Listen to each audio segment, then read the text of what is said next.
Hello everyone, I am Rahul from Sun Valley School.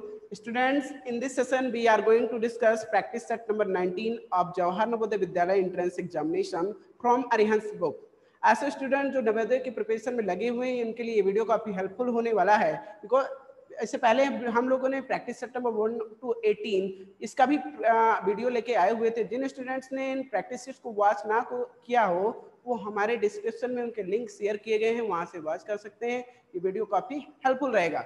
इस practice set के through हम क्या करने वाले हैं, स्पेशली मैथ्स के जो प्रॉब्लम होते हैं उनको चेक करेंगे, उनको मैथ्स से जो डाउट्स होते हैं, मैथ्स के जो डिफिकल्टीज होते हैं उनको क्लियर किया जाएगा। तो चलिए आज का ये सेशन स्टार्ट करते हैं। ओके, स्पेशली 20 क्वेश्चंस इंक्लूड किए जाते हैं आपके नवोदय एग्जाम से। उन्हीं 20 क्वेश्चंस को, उन्हीं टाइप्स को हम यहाँ पर 1 by 1 करके डिस्कस करने वाले हैं। लेट्स से क्वेश्चन नंबर 41 की बात कर लेते हैं, इन विच फर्स्ट क्वेश्चन इज, इसमें दिया गया है कितने मूलधन पर 5% वार्षिक ब्याज की दर से 2 वर्ष के बाद मिश्र धन 220 हो जाएगा। ये आपका सिंपल इंटरेस्ट से रिलेटेड प्रॉब्लम है, उसी को सॉल्व करना है, यानी साधारण ब्याज से संबंधित क्वेश्चन दिया गया है यहाँ पे। तो ठीक है, हम लोग करेंगे।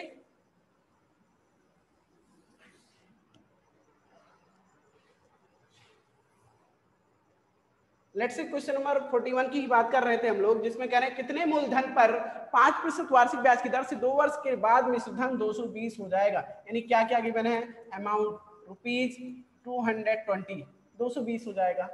मूलधन नहीं पता, प्रिंसिपल नहीं पता, यही तो पूछा गया कितने मूलधन पर। ठीक है, प्रिंसिपल ही तो निकालना है आपको, ये आपको प्रिंसिपल नहीं क्लियर है। रेट ऑफ इंटरेस्ट दिया गया है 5% पर एनम।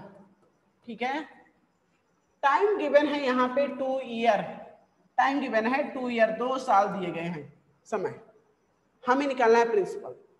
आप एक जानते हो फार्मूला बेटा जी, एसआई। देखिए एसआई के लिए, इन टर्म्स ऑफ एसआई के लिए 2 फार्मूले होते हैं, SI is equal to A minus P, और जो सेकंड फार्मूला होता है SI is equal to, SI is equal to होता क्या है, P R T divide by 100। ये सेकंड फार्मूला ऑफ एसआई होता है। ठीक है, हम इन्हीं दो फार्मूले का यूज करते हुए पी को फाइंड करेंगे, यानी आप प्रिंसिपल फाइंड कर लेंगे।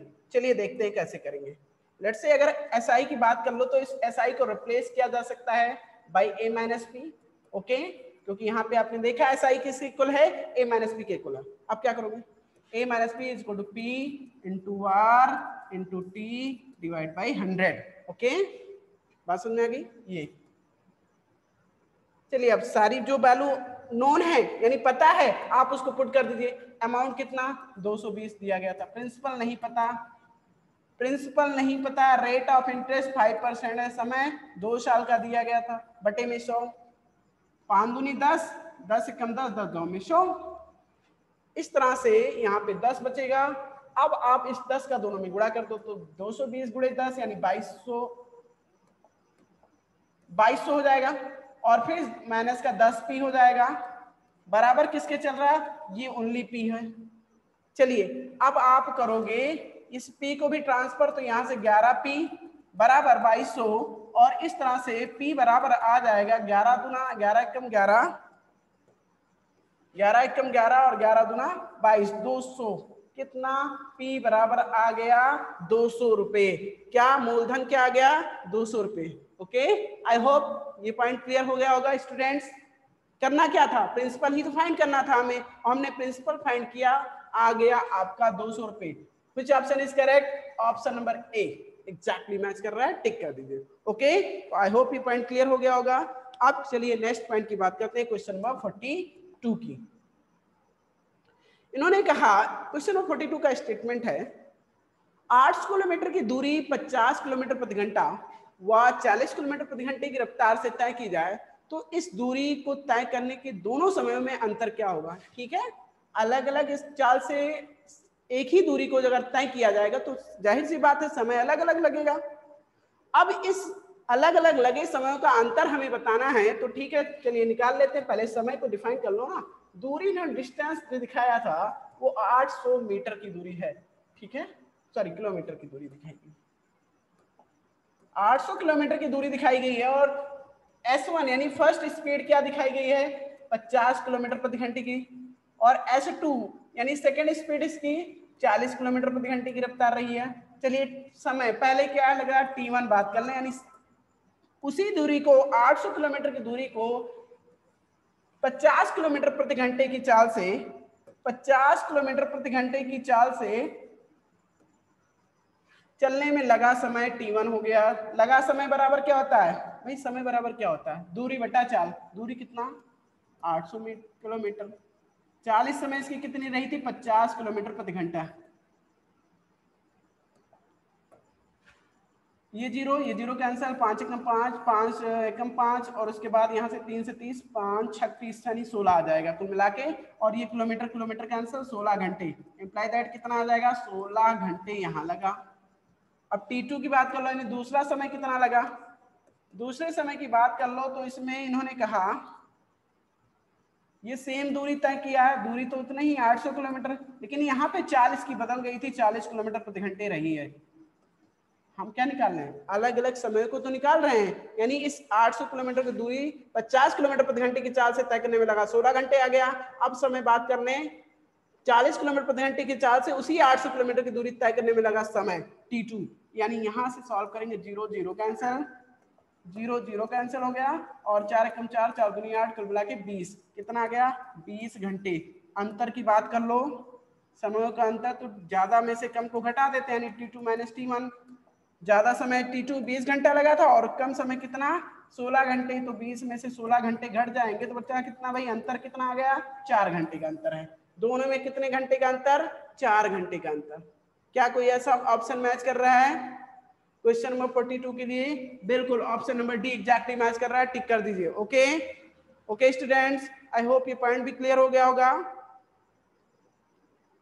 क्या करना था इसमें, वही तो अलग अलग चाल और दूरी दी गई थी, समय निकालना था, अलग अलग समय निकाल लिया गया, फिर उन समयों का अंतर निकाल दिया गया, और यहाँ से ऑप्शन नंबर डी आपका मैच कर जाता है, और इसको हमने टिक कर दिया। चलिए अब क्वेश्चन नंबर 43 की बात कर लो। इन्होंने कहा एक आदमी साइकिल से 3 किलोमीटर 600 मीटर की दूरी 3/4 घंटे में तय करता है, तो उसकी गति ज्ञात करो। 3 किलोमीटर 600 मीटर की दूरी 3/4 घंटे में तय करता है, तो दूरी बराबर है, यानी डिस्टेंस जो है वो 3 किलोमीटर है और क्या है 600 मीटर है। 3 किलोमीटर 600 मीटर, सारी दूरी को आप क्या करो किलोमीटर में ही बदल दो। तो किलोमीटर बदलने के लिए आप क्या करोगे, 600 मीटर को किलोमीटर में बदलने के लिए आप 1000 से भाग दे दो, ऑलरेडी ये किलोमीटर में है ही है, केवल 600 मीटर को किलोमीटर में बदल दिया जाए तो जो पूरी डिस्टेंस है वो किलोमीटर में कन्वर्ट हो जाएगी। तो 1000 से भाग देंगे तो 0.6 किलोमीटर हो जाएगा। इस तरह से 3.6 किलोमीटर ये टोटल किलोमीटर में डिस्टेंस हो जाएगा। समय टाइम की बात कर लें तो समय इसमें कह रहे हैं 3/4 घंटे हैं, तो ठीक है ये तो सही है, घंटे सही है, ये समय घंटे में दिया गया। अब बात कर लो चाल की। स्पीड बराबर होता क्या है, स्पीड बराबर होता है डिस्टेंस अपॉन टाइम। चाल बराबर दूरी बटा समय, डिस्टेंस अपॉन टाइम। दूरी कितनी, दूरी इनकी थी 3.6 किलोमीटर, और चाल कितनी, सॉरी समय, दूरी कितनी इतनी थी और समय कितना 3/4 घंटे, तो 3/4 घंटे यहाँ रख देते हैं। ये किसमें था किलोमीटर में। अब देखो ये 4 बटे का बटा होने के नाते यहाँ ट्रांसफर हो जाएगा, कुल मिला के 3.6 गुणे 4 बटे में 3 किलोमीटर प्रति घंटा हो जाएगा। इस तरह से इसकी चाल थोड़ा सा सॉल्व कर लें। 3 एकम 3, 12 3 36 होता है, यानी 1.2, और 12 चौक 48, 4.8 किलोमीटर प्रति घंटा। कितना आ गया 4.8 किलोमीटर प्रति घंटा। बात समझ में आ गई? बिल्कुल आ गई होगी। तो ये क्वेश्चन नंबर 43 जो आज किया गया था कि आदमी साइकिल से 3 किलोमीटर 600 मीटर की दूरी 3/4 घंटे में तय करता हो, तो उसकी गति ज्ञात करो। गति कितनी आ गई 4.8 किलोमीटर प्रति घंटा। Option number D. कौन सा option? Option number D. Okay, I hope ये भी क्लियर हो गया होगा। चलिए अब नेक्स्ट क्वेश्चन की बात कर लेते हैं। Question number 44। इन्होंने कहा ललित के पास 500 थे, उसने अपने धन का 1/4 भाग अपनी बहन को दे दिया तथा शेष का 1/5 भाग पुस्तकों को खरीदने में व्यय कर दिया। तो बताओ अब उसके पास कितना धन शेष है। तो ये जानने के लिए उसके पास कितना धन शेष है,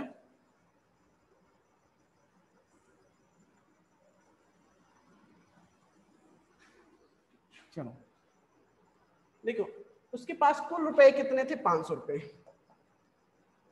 उसके पास 500 रुपए थे। कौन था, ललित। ललित ललित के पास रुपए 500 थे। उसने अपने धन का 1/4 भाग अपनी बहन को दे दिया, यानी सिस्टर का पोर्शन सिस्टर को दे दिया उसने, सिस्टर को 1/4 भाग, तथा शेष का 1/5 भाग पुस्तकों को खरीदने में व्यय कर दिया। तो on books, spend on books, spend on books. अब ये बुक्स में कितना स्पेंड किया, यानी कितना पुस्तकों को खरीदने में, तो शेष कितना बचा था, एक में से 1/4 भाग ऑलरेडी उसने दे दिया था अपनी बहन को। बचा शेष कितना, 4 कम 4, 4 में से 1 जाएगा, 3/4। इस शेष का उसने 1/5 भाग अपनी नहीं 1/5 भाग पुस्तकों को खरीदने में व्यय कर दिया। तो 1/5 भाग इसका कर लेते हैं, इस तरह से 3/20 भाग ये पुस्तक खरीदने में लगा दिया। बात समझ में आ रही है। सिस्टर को उसने दिया 1/4 भाग, बुक को खरीदने में कितना गया, 3/20 भाग। क्यों, क्योंकि जितना बचा था उसका 1/5 भाग लगा है, तो 3/4 भाग बचा था उसके पास, उसका भी 1/5 उसने पुस्तक खरीदने में व्यय कर दिया। अब उसके पास कितना धन शेष है। तो शेष धन निकालने के लिए पहले ये देखो कितना खर्च कर दिया उसके पास, उसने कितना अलग अलग तरीके से कितना व्यय कर दिया, ये निकाल लेते हैं। तो खर्च की बात कर लो, चलो हिंदी में लिख लो, कोई दिक्कत नहीं, स्पेंड लिखो। खर्च की बात कर लें, 1/4 प्लस 3/20, ये टोटल खर्च हुआ इसका। यहाँ से 20 इसका लघुत्तम, 5 और 3, इस तरह से 8/20 भाग उसने, या इसको सिंप्लीफाई कर लो तो आ जाएगा 4 दूनी 8 और 4 पंचे 20, यानी 2/5 भाग इसने खर्च किया। कितना, 2/5 भाग। तो बचा हुआ भाग, बेटा जी बचे हुए भाग की बात कर लो, तो बचा हुआ भाग कितना हो जाएगा, बचा हुआ भाग इसकी बात कर लें तो कितना, 2/5 भाग खर्च कर दिया, पूरा 1 था तो बचा कितना, 3/5। अरे 1 में से 2/5 निकल गया, तो 3/5 भाग इसने बचाया हुआ। और यही 3/5 भाग किसके बराबर है, 500 रुपए के पास। नहीं स्टार्टिंग में ही थे। ओके, 3/5 भाग नहीं बचे। आप बताओ इसके पास कितने बचे हैं, तो हमें अलग अलग निकाल लेना था, ये थोड़ा सा ध्यान नहीं दिया क्वेश्चन को। चलिए ओके फिर से कर लेते हैं। इसमें क्वेश्चन में दिया गया था ललित के पास 500 रुपए थे, उसने अपने धन का 1/4 भाग अपनी बहन को दिया। तो अलग अलग जो पोर्शन या जो अलग अलग शेयर अपनी बहन को या अलग उसने पुस्तक खरीदने में खर्च कर दिया, उसको हम निकाल लेते हैं।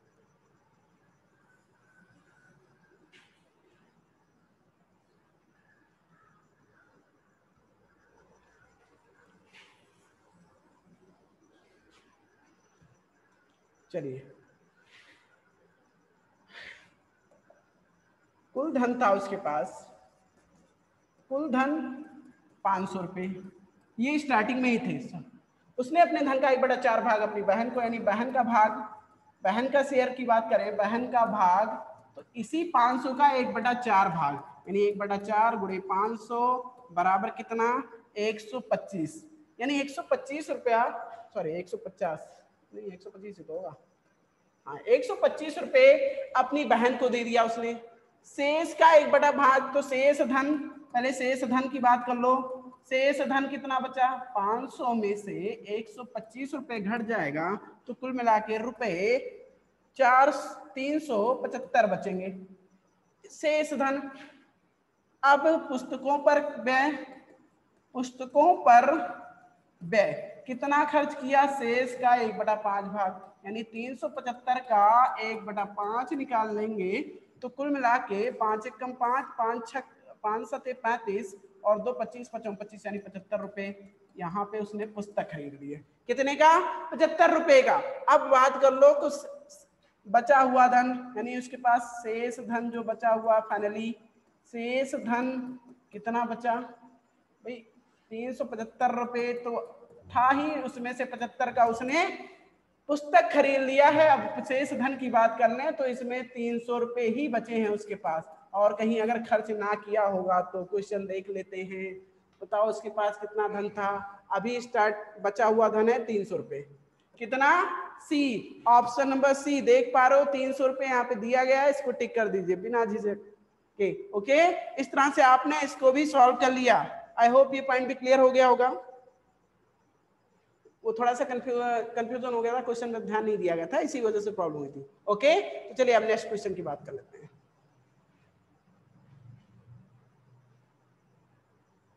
यहाँ पे क्वेश्चन नंबर 45 दिया गया है, इसका स्टेटमेंट क्या है वो देख लेते हैं। उन्होंने कहा, क्वेश्चन नंबर 45 की बात कर लें, इसमें इन्होंने कहा 4 कुर्सियों का मूल्य 3 मेजों के बराबर है, तो एक मेज का मूल्य निकालो यदि एक कुर्सी का मूल्य 36 हो। भाई एक कुर्सी का जो मूल्य है का मूल्य कितना दिया गया? ₹36 है। चलिए ₹36 है एक कुर्सी का, लेकिन उन्होंने कहा 4 मेजों का मूल्य बराबर 3, 4 कुर्सियां थी 3 मेज थे, तो यहाँ पे 3 ही मेज हैं। कितने मेज? 3 मेजों का मूल्य बराबर 4 कुर्सियों का मूल्य, ऐसा कह सकते हैं, है ना? 4 कुर्सियों का मूल्य। चलो अब 3 मेजों का मूल्य निकालते हैं फिर से। 3 मेजों का मूल्य, इन्होंने पूछा क्या? एक मेज का मूल्य निकालो, तो मैं 3 मेजों का मूल्य पहले निकाल लेता हूं, क्योंकि एक कुर्सी का मूल्य पता है। 3 मेजों का मूल्य कितना हो जाएगा? 3 मेजों का मूल्य अगर निकालना चाह रहे हो तो एक कुर्सी के मूल्य से 4 में गुणा कर देंगे, तो यहाँ 4 कुर्सियां हैं, तो 4 कुर्सियों के मूल्य निकाल लें। 4 गुणे 36 कितना हो जाएगा? जो भी आएगा। अब एक मेज का मूल्य, एक मेज का मूल्य बराबर हो जाएगा 36 गुणे 4 बटे में 3, यानी 4 गुणे 36 ऐसा नंबर दो। चलो गुणा बाद में कर लेंगे, बटे में 3, 3 एकम 3, 12 3 36, इस तरह से 12 चौक 48। कितने रुपए? 48 रुपए। एक मेज का मूल्य कितना है? 48 रुपए। क्या कोई ऑप्शन मैच कर रहा है? Option number A exactly match कर रहा है, टिक कर दीजिए। ओके, इस तरह से ये प्रॉब्लम भी आपने क्लियर कर लिया। आई होप चीजें क्लियर हो गई सॉरी चीजें क्लियर हो गई होंगी। ओके, चीजें क्लियर हो गई होंगी, ये मैं कहना चाह रहा था, बातें फंस गई। चलिए नेक्स्ट पॉइंट की बात कर लेते हैं, हो जाता है ना कभी कभी। अब हम क्वेश्चन नंबर 46 की बात करेंगे। अभी इससे पहले मैंने आपका 45 क्लियर किया, यानी 45 नंबर क्वेश्चन आपका अभी क्लियर किया गया। अब बात कर ले क्वेश्चन नंबर 46 की, जिसमें दिया गया है मोहन ने एक बैल 480 रुपए में खरीदा, यदि वह उसे कितने में बेचे कि उसे 12% का लाभ हो। तो जो खरीदने का चीज बात कर रहे हैं वो कॉस्ट है इसका, यहाँ पे खरीदने की बात की गई है, इसका मतलब कॉस्ट प्राइस दिया गया है और प्रॉफिट लेना है उसको 12% का। तो ठीक है, प्रॉफिट, हम जब भी प्रॉफिट की बात करते हैं तो वो सीपी पे ही लिखता है, यानी कॉस्ट प्राइस पे। बैल का जो कॉस्ट प्राइस था ₹480 था, प्रॉफिट पर चाहिए इसको 12% का प्रॉफिट चाहिए। तो ठीक है, एसपी इक्वल टू प्रॉफिट ही निकाल लो पहले। तो प्रॉफिट की बात कर लो, तो प्रॉफिट किस पे लगता है भाई? जब भी कभी हमें लाभ या हानि की बात करते हैं तो हमारे क्रय मूल्य पे ही की जाती है, यानी 480 का 12% ये हो जाएगा लाभ। 100 0 0 कैंसिल, और यहाँ से 12 8 96 के 6 और 12 चौक 48 और 9 9 57, इस तरह से 576 बटे 10 यानी कि 57.6 रुपये यहाँ से आ जाएगा।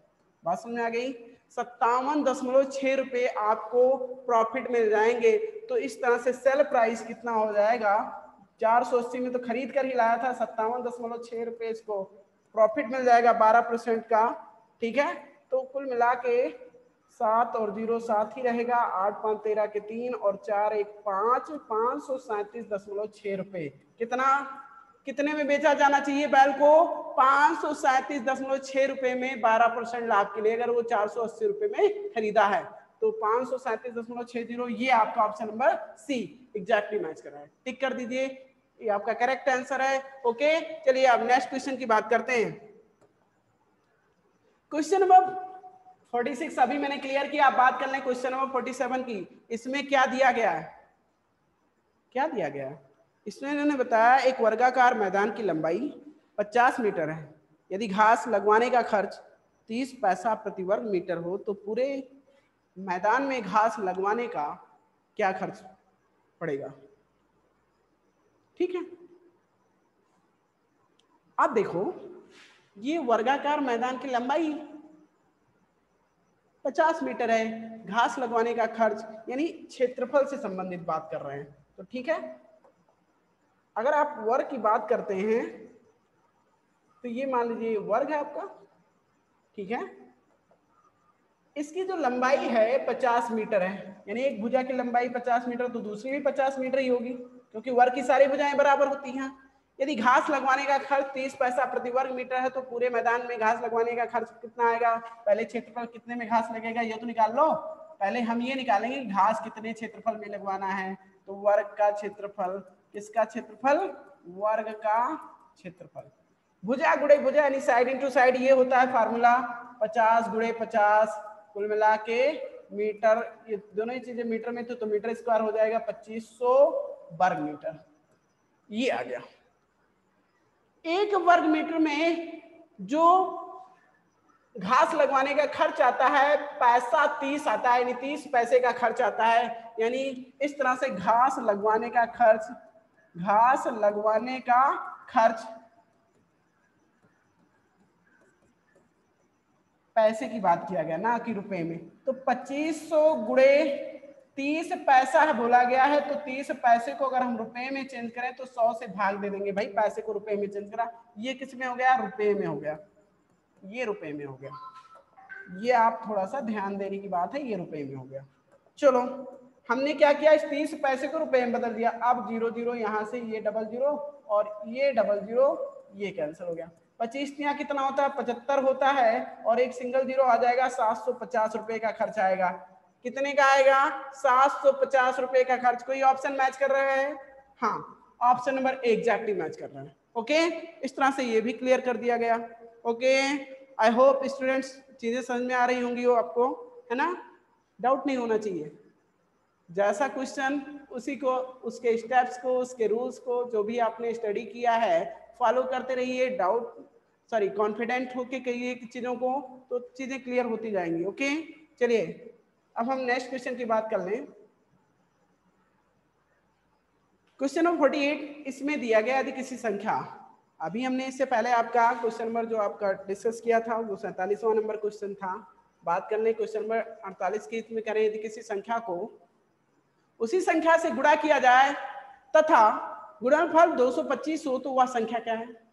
भाई किसी संख्या को उसी संख्या से गुणा किया जाता है तो गुणनफल 225 हो जाता है। मान लेते हैं वो संख्या x है, तो x को x से ही मल्टीप्लाई किया जाए तो किसके बराबर हो जाती है? 225 के बराबर हो जाती है। यहाँ से x स्क्वायर बराबर 225 हो जाएगा, क्योंकि x का गुणा x से करेंगे। इस तरह से अगर x के लिए बात करें तो x इक्वल टू हो जाएगा अंडर रूट ऑफ 225 मतलब 15। अरे 225 का वर्गमूल कितना होता है? 15। ठीक है, यानी वो संख्या क्या है? 15 है। वो संख्या क्या है? 15। भाई इसका वर्ग करो, 15 का गुणा 15 से कर दोगे तो कितना आएगा? 225 ही तो आएगा। तो जाहिर सी बात है, इसमें कोई सोचने वाली बात ही नहीं थी। चलिए हम नेक्स्ट क्वेश्चन की बात कर लेते हैं। इन्होंने कहा में से सबसे छोटी कौन सी भिन्न है? अब भाई इसमें देख लो, भिन्न की बात अगर इन्होंने किया है, जो भिन्न दिए हैं 3/10, 3/100, 3/1000 और 3/10,000, ये भिन्न दिया गया है अलग अलग। तो सबसे आप इसकी एक चीज कॉमन है, एक चीज इसमें देख पा रहे हो कि सबके जो अंश हैं वो 3 ही 3 हैं। अब बात कर लो हर की, तो हर सबसे ज्यादा किसका है? यहाँ पे।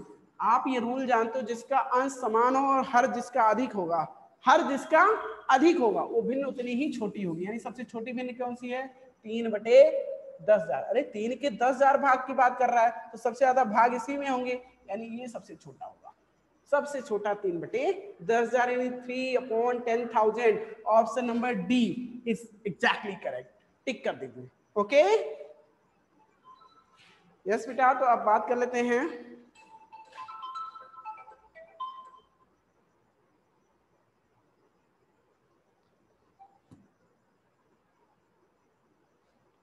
ओके तो आई होप ये 49 नंबर क्लियर हो गया। चलिए अब हम बात कर लेते हैं नेक्स्ट क्वेश्चन की। क्वेश्चन नंबर 50 जो आपका होगा उसकी बात करेंगे। अब यहां पे दिया गया है क्वेश्चन नंबर 50।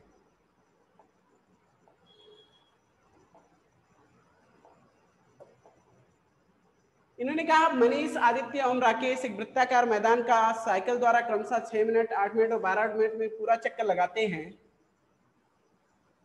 तो तीनों एक साथ साइकिल चलाना प्रारंभ करें तो फिर कितनी देर बाद वे एक साथ होंगे। यहाँ पे जो ये 6 मिनट में मनीष है, मनीष की बात किया गया है, फिर आदित्य है,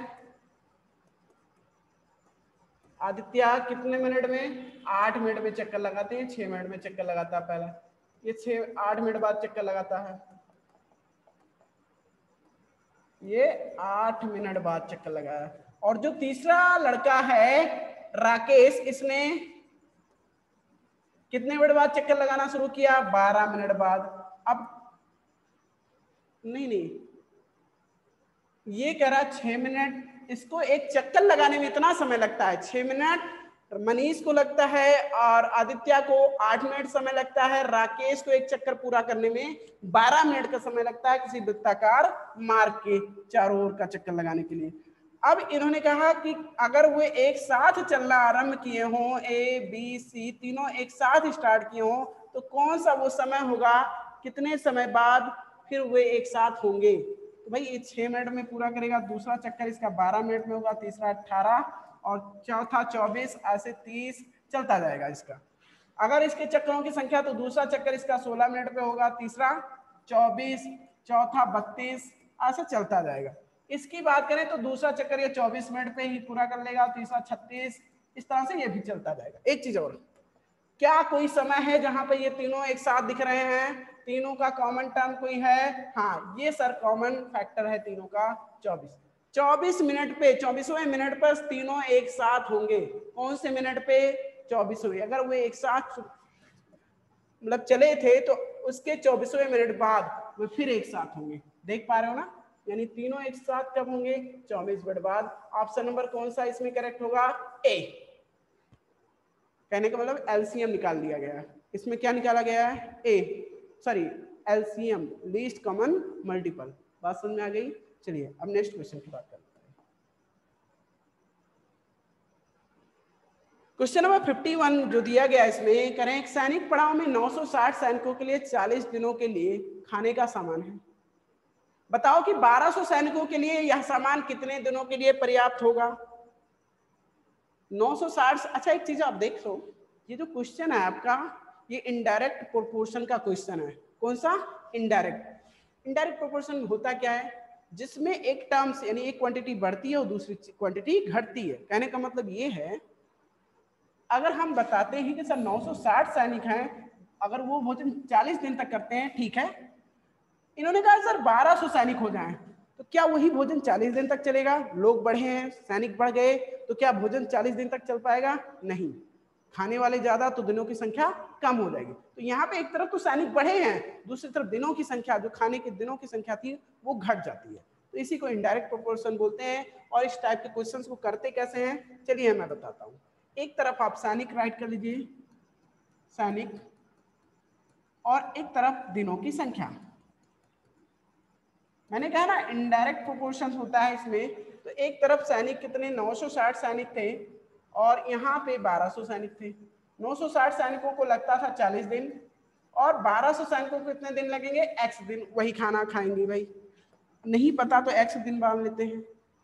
अब एक चीज बेटा, जो इनका रेशियो होगा वो इनके इनडायरेक्ट रेशियो के इक्वल होगा, यानी इनका रेशियो इनडायरेक्टली प्रोपोर्शनल होता है। कितना? इनडायरेक्टली प्रोपोर्शनल होता है, इनवर्सली प्रोपोर्शनल होता है, ऐसा कह सकते हैं। इनवर्स रिलेशन है इसमें। तो अब आप बात कर लो 960 बटे 1200, ठीक है। यहाँ पे बराबर किसके हो जाएगा 40, नहीं हमने बताया ना इसका इस तरह होगा। चलो ये आपको बताता हूँ, चीजें मैं क्लियर कर दूं, नहीं तो आप लोग कहोगे कैसे कर दिए। यहाँ पे जो 960 का अनुपात 1200 से होगा, वो अनुपात किसके बराबर होगा, इनवर्स रिलेशन है x अनुपाते 40 के बराबर होगा इधर से, ठीक है। अब आप चीजों को सॉल्व करेंगे, 960 बटे में 1200 बराबर x बटे में 40, ये जाके यहां गुणा हो जाएगा, तो 960 गुणे 40 बटे में 1200 बराबर x। 1 0 2 0 2 0 2 0 यहाँ से नीचे से भी कैंसिल हो गए, 12 कम 12 12 96 8 चौक 32, 4 ही तो बच रहा है यहाँ पे, तो x बराबर कितना गया 32, यानी 32 दिन ही जो खाना पहले 40 दिन चलता था 960 सैनिक खाते थे, अब 1200 सैनिक उस खाने को 32 दिन में ही खत्म कर देंगे, यानी 32 दिन ही चले पाएगा वो खाना। सामान कितने दिनों के लिए पर्याप्त होगा 32 दिन के लिए। ऑप्शन नंबर कौन सा डी। बात समझ में आ गई, इनवर्स रिलेशन का क्वेश्चन था, क्लियर हो गया। ओके चलिए नेक्स्ट पॉइंट की बात करते हैं। क्वेश्चन नंबर 52, यानी नेक्स्ट क्वेश्चन जो आपका 52 है उसकी बात कर लें। इसमें कह रहे हैं नीचे दिए गए ग्राफ के आधार पर प्रश्न का उत्तर दीजिए। भाई ग्राफ दिया गया, इसमें विभिन्न प्रकार के खेलों का, तैराकी है, कबड्डी है, हॉकी है, फुटबॉल है, क्रिकेट है। विद्यार्थियों की संख्या कितने लोग इसको पसंद करते हैं या इसको खेलते हैं, ऐसे कितने विद्यार्थी। क्वेश्चन में जो हमारे पूछा गया हॉकी में कबड्डी से कितने प्रतिशत खिलाड़ी अधिक हैं, तो हॉकी के और कबड्डी के खिलाड़ी पहले निकालो, तब हम कितने प्रतिशत खिलाड़ी कबड्डी से अधिक हैं हॉकी में ये जान पाएंगे। हॉकी कहाँ पे, ये हॉकी है। इसके खिलाड़ियों की संख्या की बात किया जाए तो 18 विद्यार्थी दिखाई दे रहे हैं इसमें। कितने, इसमें 18, हॉकी में 18 विद्यार्थी हो गए। और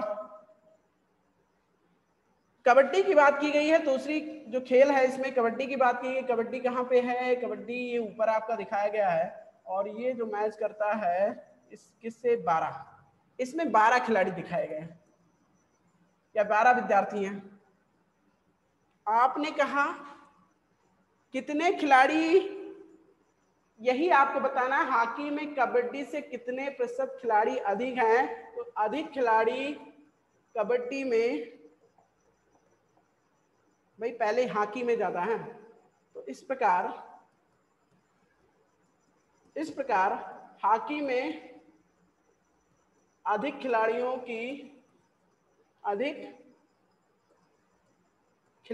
की संख्या, कितने अधिक खिलाड़ी हैं उसमें, 18 हॉकी में हैं और 12 कबड्डी में है। कबड्डी से कंपेयर कर रहे हैं, तो इस तरह से 6 खिलाड़ी अधिक आए, कितने 6। अब प्रतिशत वृद्धि यानी प्रतिशत अधिकता की बात कर लो, प्रतिशत अधिकता यानी कितनी उसमें ज्यादा हैं, तो इसके लिए क्या होगा, कितने ज्यादा 6, किससे कंपेयर कर रहे थे, कबड्डी से, तो कबड्डी में कितने प्लेयर थे 12 गुणे 100, ये प्रतिशत हो जाएगा। 6 कम 6 6 2 12, यानी यहाँ से दूनी 12 2 कम 2 2 50 का 100 हो जाता है, इस तरह से 50% आ जाता है। क्या आ जाता है 50%। बात समझ में आ गई, आई होप ये क्लियर हो गया होगा, बात क्लियर। ओके चलिए नेक्स्ट पॉइंट की बात करते हैं। इसको तो मैंने टिक ही नहीं किया, ऑप्शन नंबर बी आपका एग्जैक्टली टिक मैच कर रहा है, तो टिक कर दीजिए। अब हम बात कर लेते हैं, ओके तो ये पॉइंट आपका क्लियर ही हो गया है। चलिए अब नेक्स्ट क्वेश्चन की बात करते हैं। इसमें इन्होंने कहा, क्वेश्चन में 53 की बात करना, इन्होंने कहा किसी घनाभ की लंबाई, चौड़ाई तथा ऊंचाई क्रमशः 15, 10 तथा 5 सेंटीमीटर है। घनाभ के संपूर्ण तलों का क्षेत्रफल क्या होगा। घनाभ क्या होता है, घनाभ एक 3D शेप होता है, इनमें 6 रेक्टेंगुलर फेसेस आर लाइन, यानी एक ऐसा 3 डायमेंशनल शेप, ऐसा त्रिविमीय आकृति जिसमें 6 फलक होते हैं, वो भी कैसा आयताकार। आप कह रहे हो सर हम बात कर ले घनाभ की। चलो घनाभ बताते हैं कैसे होता है। इसके एग्जांपल्स की बात करते हैं तो बुक है, मैच बॉक्स है, ये सब एग्जांपल्स होते हैं घनाभ के। कोई भी बॉक्स होता है, चाहे वो मेटल बॉक्स हो कोई भी, है ना, ये सब घनाभ के एग्जांपल है। माचिस की डिब्बी और क्या क्या बहुत सारे एग्जाम, बुक की बात कर लो, नोटबुक की बात कर लो, ये सब एग्जाम्पल होते हैं घनाभ के। इसमें लंबाई चौड़ाई और ऊंचाई दी गई है। लंबाई दी गई इसकी 15 सेंटीमीटर, चौड़ाई दी गई है 10 सेंटीमीटर, ऊंचाई दी गई है 5 सेंटीमीटर, ये दिया गया। संपूर्ण तलों का क्षेत्रफल, तो घनाभ के संपूर्ण तलों का क्षेत्रफल बराबर होगा, ये आप जानते हो 2 इंटू ये फार्मूला होता है L B plus B H plus H L, जहां पे एल उसकी लेंथ हो गई यानी लंबाई, बी उसकी चौड़ाई हो जाती है और एच क्या होता है, ऊंचाई हो जाता है घनाभ का।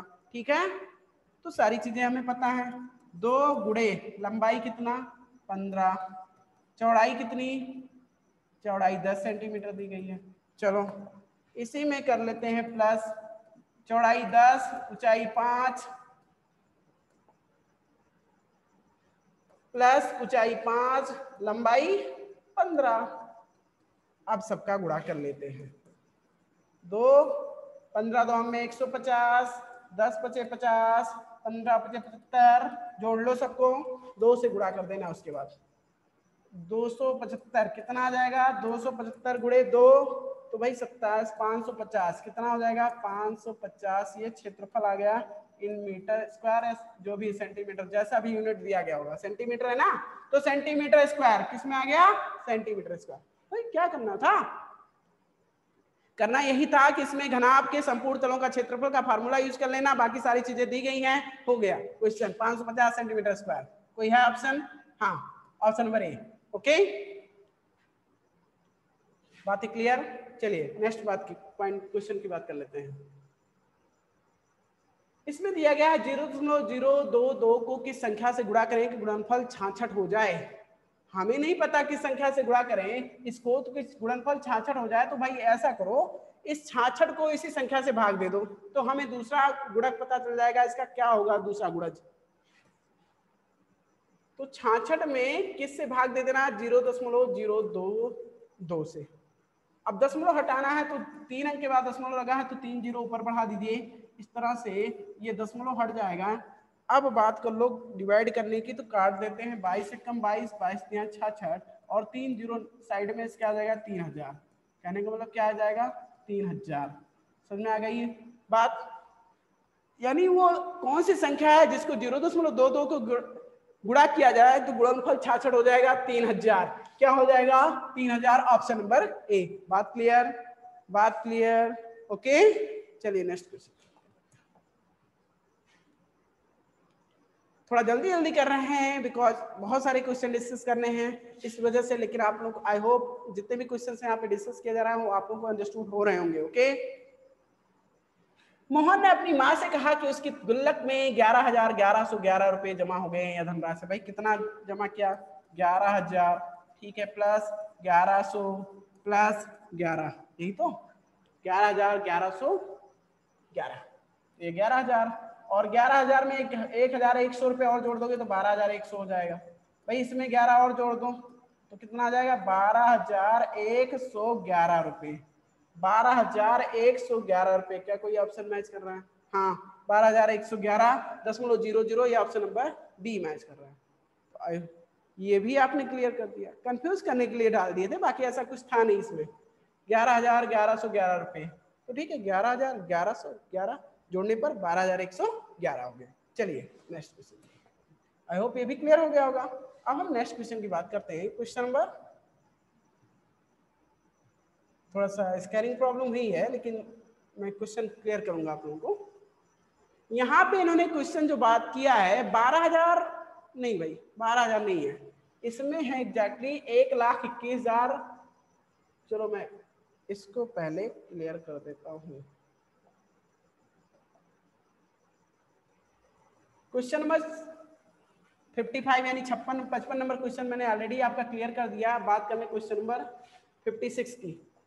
इसमें इन्होंने कहा 1,21,012 को 12 से भाग दिया करने पर शेषफल, तो ठीक है 12 से भाग करने पर, वो 12 से भाग करने पर शेषफल पूछा है, तो 12 से ही भाग दे दिया जाए तो कितना हो जाएगा, 12 से 12 10 12, चलो ऐसे भाग देते हैं, 12 एकम 12 कट गया, यहाँ से 1 आएगा तो 1 से काम चलेगा नहीं, दूसरी संख्या भी कहो तो 0 बढ़ा दो। अब ये 10 हो गया, 10 हो गया, कितनी बार जाएंगे, अभी भी नहीं काम चल रहा है, तीसरे अंक को कॉमन मतलब कॉपी करना होगा, तो यहाँ से आ जाएगा ये, और यहाँ मैंने 0 बढ़ा दिया।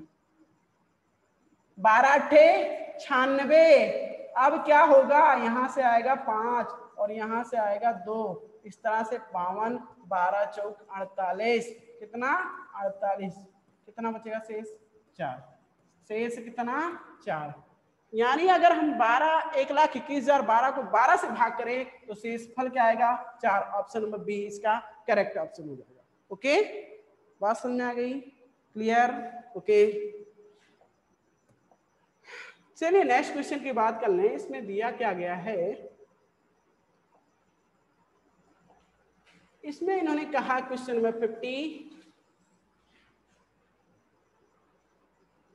57 की बात कर रहे हैं, जिसमें इन्होंने कहा है यदि 2a यानी twice of a equal to 3b, 2a 3b के बराबर है तथा 4b 5c के बराबर हो तो a अनुपाते c निकालना है। क्या निकालना है, a अनुपाते c, ये निकालना है आपको।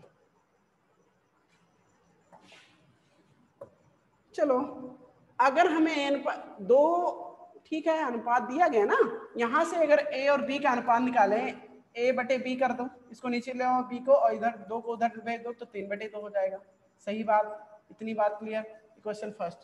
चलो इसको अगर हम b और c का अनुपात देखना चाहें तो b बटे c लिख दो इसको, ये c नीचे आ जाएगा, ये 4 उधर जाके बटे में चला जाएगा, यानी 5 बटे 4।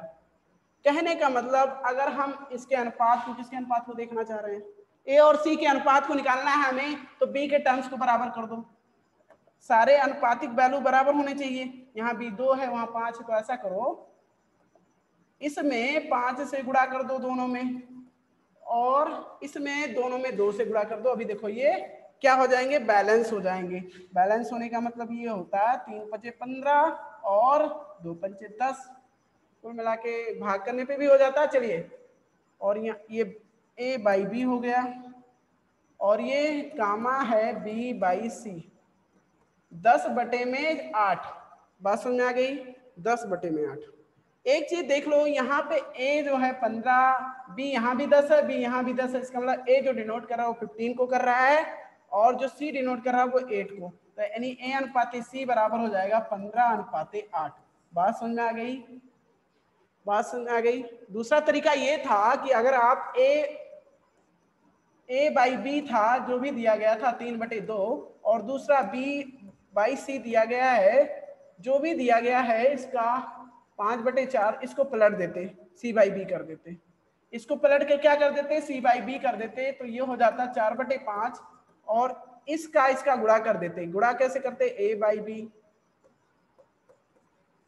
गुणे c बाई बी, नहीं गुणा तो डायरेक्ट हो जाता, यहीं से मैंने ध्यान नहीं दिया। ओके,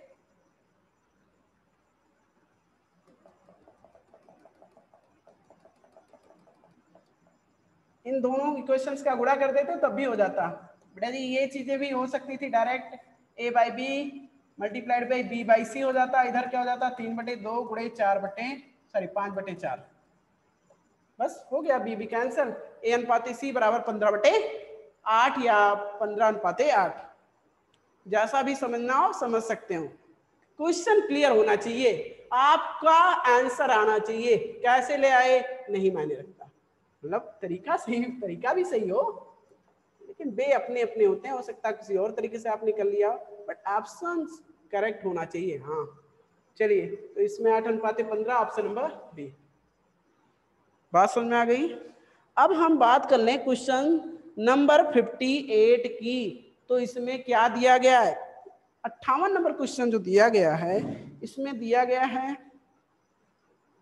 एक लड़के ने देखा कि संख्या 16 के स्थान पर 61 लिखने पर 20 संख्याओं का औसत 35 है। 20 संख्याओं का सही औसत क्या है? गलती कितनी हुई? 16 के स्थान पर 61 लिख दिया गया, तो 20 संख्याओं का औसत 35 है। नहीं, जब हम 61 ही लिखा गया तो 20 संख्याओं का योग कितना था ये देख लेते हैं। यानी जब कंडीशन फर्स्ट ही है, जब 61 ही लिखा गया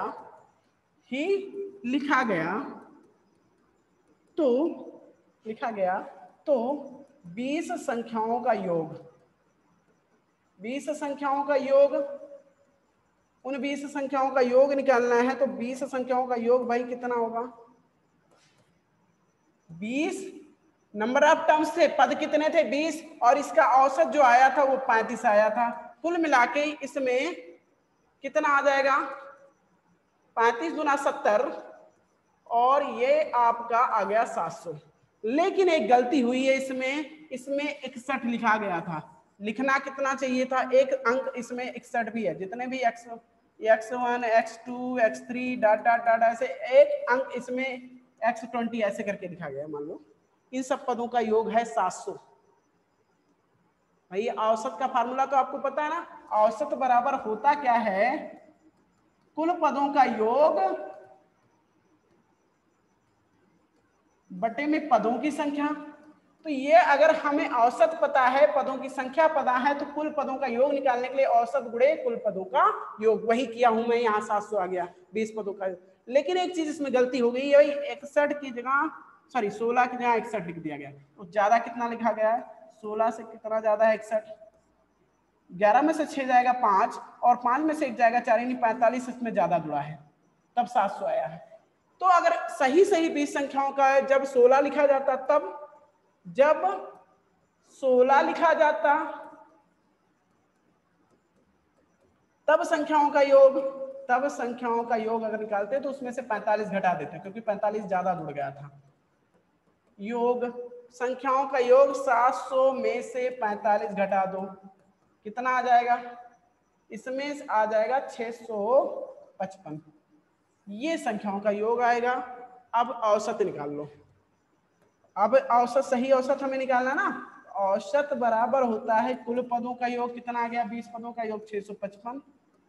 और पद तो उतने ही हैं, 20 ही तो हैं, 20 ही तो हैं पद। क्यों? देख लो, संख्याएं तो बदली नहीं है। 20 संख्याओं का सही औसत क्या है, यही निकालना है।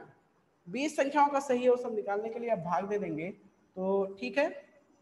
20 × 60, 5 से 55 हो गया, 20 गुना 40, और 15 से 150 हो गया। इस तरह से दशमलव लगा देंगे। दशमलव लगाने पर 20 सत्ते 140, उसके बाद कितना? 100, 20 पंचे 100, 32.75। क्या कोई ऐसा ऑप्शन मैच कर रहा है?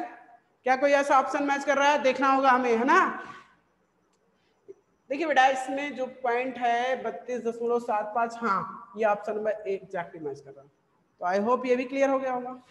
गलती से इन्होंने 61 लिख दिया था, तो हमने कहा 61 जब लिखा गया था तब पदों का योग कितना आया? 700 था। इसका मतलब अगर 16 लिखा जाता तो इसमें 45 ज्यादा जुड़ गया है, वही 45 घटा दो, तब पदों का योग 655 ही रहता। तो हमने कहा पदों का योग पता चल गया, नंबर ऑफ टर्म्स यानी पदों की संख्या 20 है, और इस तरह से औसत आएगा 655 बटे 20, 32.75। क्लियर और नॉट क्लियर? बेटा क्लियर ना? तो अब हम नेक्स्ट क्वेश्चन की बात करते हैं। किसकी? नेक्स्ट क्वेश्चन की। कर लो भाई बात क्वेश्चन नंबर 59 की। ये आपका नेक्स्ट क्वेश्चन है 59, सरलीकरण का। ये जो क्वेश्चन है बेस्ड है आपका सरलीकरण पे, सिंप्लीफिकेशन पे। तो उस क्वेश्चन को चलिए हम करके दिखाते हैं। इन्होंने कहा निम्न का सरल कीजिए। तो सरल करने का मतलब ये है, हम क्या करते हैं, स्टेप 1 बाय 1 करके एक एक टर्म्स को पहले सिंप्लीफाई कर लेते हैं, नहीं तो चीजें अभी डिफिकल्ट हो जाएंगे, एक साथ करने में आ पाओगे। 2 होल 3/4 डिवाइड बाई 1 होल 5/8 5/6 है। इतने ही टर्म्स को क्लियर कर लो पहले एग्जैक्टली यहाँ पे क्या आने वाला है। चलो इसको अगर हम सॉल्व करते हैं तो इम्प्लाई दैट क्या था 4 2 8 3 11/4 एंड डिवाइड बाई हो जाता 6 1 6 5 11/6 इज इक्वल टू अगर हम राइट करते हैं तो 11/4 multiplied by 6/11 is equal to यहाँ से 11 1 11 11 1 11 और क्या आ जाता 2 2 4 2 3 6 इस तरह से 3/2 केवल इतने को सिंप्लीफाई किया जाता इस टर्म्स को तो 3/2 आता 3/2 उसके बाद डिवाइड बाई है। तो ये सारी चीजें हमने इसको क्लियर कर लिया। अब हम राइट कर लेते हैं यहाँ पे सारे टर्म्स को। ये इसकी प्लेस पे 3/2 राइट कर लीजिए डिवाइड बाई क्या है 7/8 क्वेश्चन कॉपी कर लीजिए 1/3 प्लस 1/4 प्लस 5/7 डिवाइड बाई 3/7 का 3/4 ये क्वेश्चन का स्टेटमेंट था। केवल हमने इसको सिंप्लीफाई किया है 3/2 आया बस, बाकी हमने सेम एज कॉपी कर लिया। तो अब जब भी क्वेश्चन ऐसे टाइप के सिंप्लीफिकेशन क्वेश्चन करने होते हैं तो आप उसमें फर्स्ट ऑफ ऑल देखिए बॉड मास रूल यूज किया जाता है। इसमें बॉड मास रूल क्या कहता है बॉड मास इसमें कहता है अगर ब्रैकेट है तो ब्रैकेट को सॉल्व करो, फिर देन आफ्टर ऑफ मींस का को सॉल्व करते हैं, फिर division, then after that multiplication, then after addition, at the last subtraction, ये चीजें होती हैं। तो इसमें क्या ब्रैकेट है, हाँ बिल्कुल है, इसको हम डायरेक्टली सॉल्व करेंगे बिकॉज यहाँ पे स्पेस या टाइम वेस्ट ना हो इसके लिए हम डायरेक्टली कितना 4 3 12 और 4 और 3 7 हो जाएगा, यानी 7/12 ये ब्रैकेट सॉल्व करने पे आएगा। हो गया ये टर्म्स क्लियर। बाकी चीजें कॉपी करो भाई, कॉपी करने वाला प्लस 5/7 भागे 3/7 का मीन्स क्या होता है, वैसे का मीन्स गुणा होता है, चाहे तो यहाँ पे कर लो, का मीन्स गुणा ही कर लेते हैं, गुणा 3/4 उसके बाद का ही सॉल्व किया जाएगा। तो का को पहले सॉल्व करने का मीन्स यहाँ पे 3/2 भागे 7/8 गुणे 7/12 उसके बाद 5/7 भागे 3/7 नहीं, अब क्या करो गुणा कर लो, 3 त्रिक 9 और 7 चौक 28, ये का वाला सॉल्व हो गया। अरे का मतलब ये पूरा टर्म सॉल्व हुआ है, ठीक है।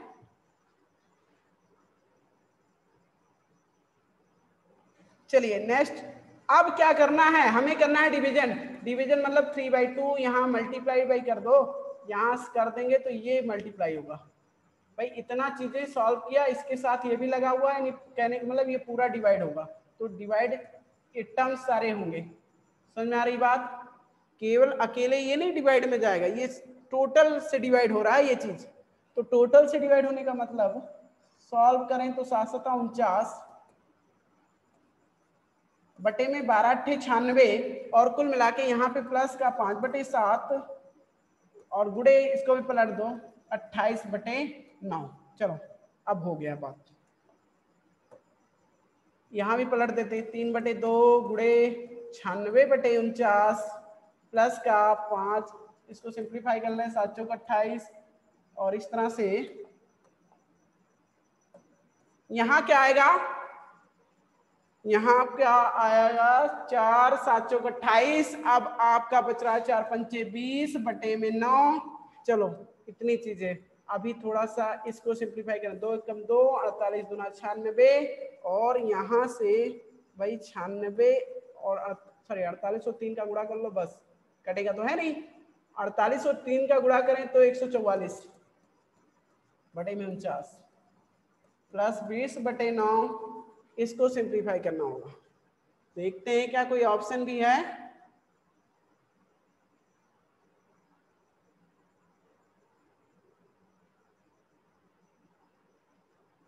ओके लग रहा है कुछ मिसप्रिंट है इसमें, तभी इसी वजह से प्रॉब्लम हो रही है। ओके देख लेते हैं, मुझे नहीं लगता अब यहाँ से कोई एक परफेक्ट आंसर निकल के आएगा, 144/49, यहाँ से आपका जो आंसर है वो परफेक्ट नहीं होगा। कहने का मतलब फिर से हम क्वेश्चन को एक बार चेक कर लेते हैं। यहाँ से हमने 3/2 लेकर आए हैं, फिर इसका 7/8, 1/3 प्लस 1/4 और ये प्लस का 5/7 भागे 3/7 का 3/4। तो हमने 3/7 का पहले इस ब्रैकेट को सॉल्व कर लिया, स्मॉल ब्रैकेट को, 7/12 आ गया। क्यों?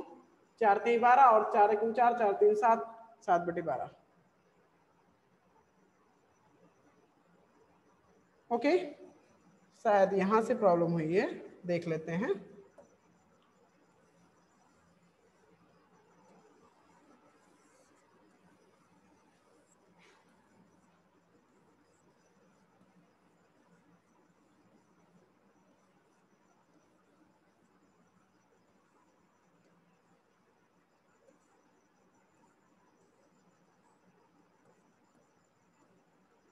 चलिए डिवीजन की बात कर रहा तो इसी से डिवाइड कर देते हैं। 3/2 डिवाइड बाई है 7/8, इट इज इसी टर्म से 8/7 कर देते हैं। मल्टीप्लाइड बाई 7/12 कर देते हैं। बाकी सारी चीजें ऐसे चलेंगी। 5/7 और इसका मल्टीप्लाई होगा, यहाँ पे इसको तो मल्टीप्लाई ही करना पड़ेगा ना। मल्टीप्लाई करेंगे तो 3 3 9 और 9 अपॉन में हो जाएगा 28, या इसको मल्टीप्लाई करो 28/9। ओके, अब देखते हैं। 2 एकम 2, 2 चौक 8, 7 एकम 7, 7 एकम 7, 3 एकम 3, 3 चौक 12 और यहाँ से 4 एकम 4, 4 एकम 4। टोटल यहाँ से कैंसिल हो गया, 1 आ गया। ये सारी चीजें क्लियर हो गई। अब 7 एकम 7, 7 चौक 28 यानी प्लस का 20/9। ये भी थोड़ा सा अभी डाउटफुल है, क्या होगा?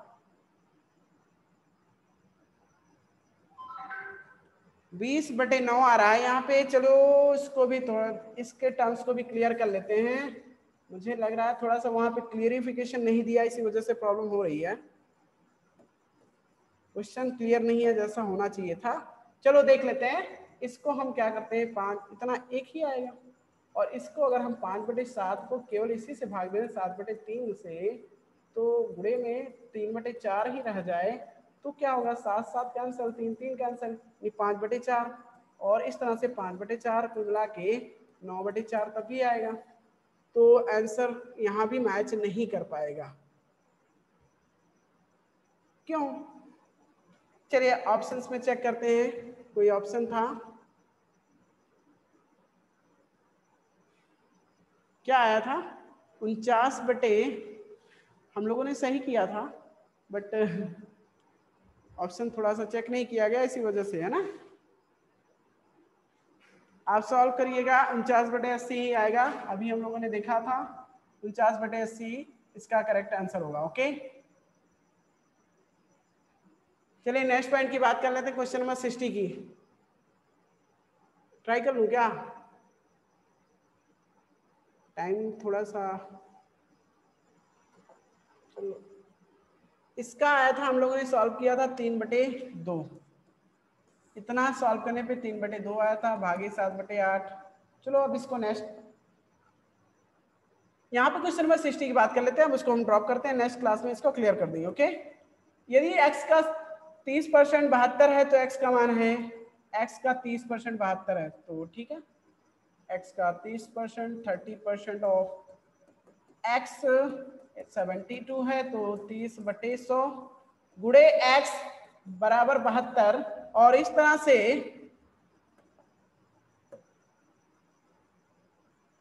x बराबर आ जाएगा 72 गुणे 100 बट्टे में 3। 3 एकम 3, 24 3 72, 24 गुणे 100, 2400, यानी वो संख्या क्या है? 2400, जिसका 30% 72 है। क्या बात समझ में आ गई? 2400 या 240?